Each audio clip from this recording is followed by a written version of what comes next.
Memiliki anak merupakan saat-saat yang paling dinanti bagi seluruh ibu. Melihat perut yang semakin membuncit, pasti akan membuat Bunda sangat bahagia.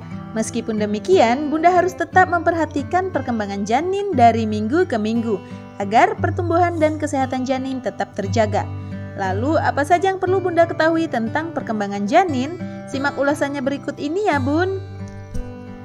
Tahap dan proses perkembangan janin pada kehamilan minggu ke-1. Minggu ini sebenarnya masih termasuk dalam periode menstruasi, bahkan pembuahan tidak terjadi. Ini adalah minggu yang sangat awal. Jika Bunda sedang merencanakan kehamilan, Bunda bersikap seperti sedang hamil. Artinya, Bunda harus mulai makan makanan sehat, minum vitamin untuk kehamilan yang mengandung asam folat, serta berhenti minum obat-obatan dan minuman yang mengandung alkohol, merokok, serta makanan tidak sehat lainnya. Hal tersebut juga penting untuk dipertahankan selama masa kehamilan agar perkembangan janin dari minggu ke minggu tetap sehat dan berjalan lancar. Tahap dan proses perkembangan janin pada kehamilan minggu kedua. Pembuahan terjadi pada akhir minggu kedua, artinya periode menstruasi baru saja selesai. Rahim mulai membentuk lapisan pada endometrium yang mengental dan mengisi dengan darah siap menerima kehadiran janin. Ini adalah tempat yang nyaman dan saluran makanan ke janin.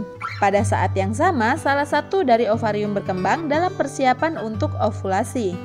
Sekitar 14 hari sebelum siklus menstruasi berikutnya, konsepsi terjadi.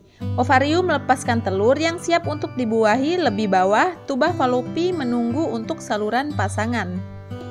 Telur yang telah dibuahi membagi menjadi 2 bagian 30 jam setelah pembuahan. Sambil terus membagi, telur bergerak di tuba falopi menuju rahim. Setelah membelah menjadi 32, sel telur disebut morula. Tahap dan proses perkembangan janin pada kehamilan minggu ketiga.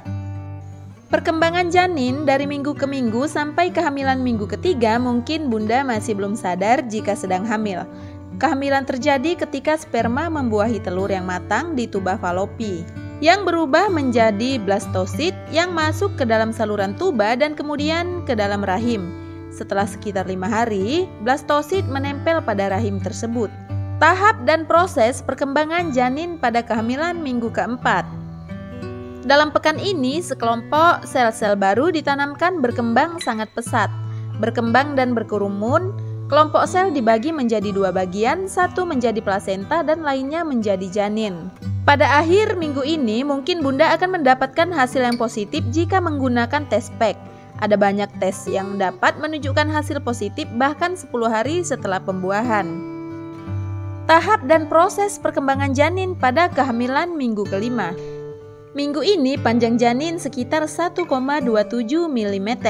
Sistem syaraf, otot, dan tulang mulai dibentuk. Dalam minggu ini Bunda melewatkan periode menstruasi dan mungkin Bunda sudah mulai menduga bahwa sedang hamil. Mungkin ini adalah saat-saat pertama Bunda merasa kurang nyaman dengan perut dan muntah mulai karena serangan morning sickness. Biasanya ini terjadi di pagi hari, tetapi ada juga yang mengalaminya sepanjang hari bahkan sampai malam. Adapun studi yang menunjukkan bahwa morning sickness merupakan tanda kehamilan yang sehat.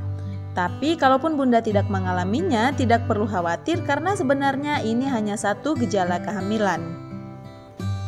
Tahap dan proses perkembangan janin pada kehamilan minggu ke-6. Selamat Bunda, jantung si kecil mulai berdetak.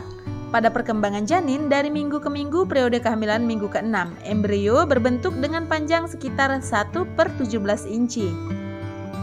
Tali pusat juga berkembang, mata dan telinga mulai tumbuh, jantung janin mulai memompa darah ke tubuh mungil ini dan sebagian organ lain yang masih berkembang. Jangan lupa simak video selanjutnya, kita akan membahas tentang tahapan perkembangan janin dari minggu ke-7 sampai minggu ke-20. Terima kasih. Wassalamualaikum warahmatullahi wabarakatuh.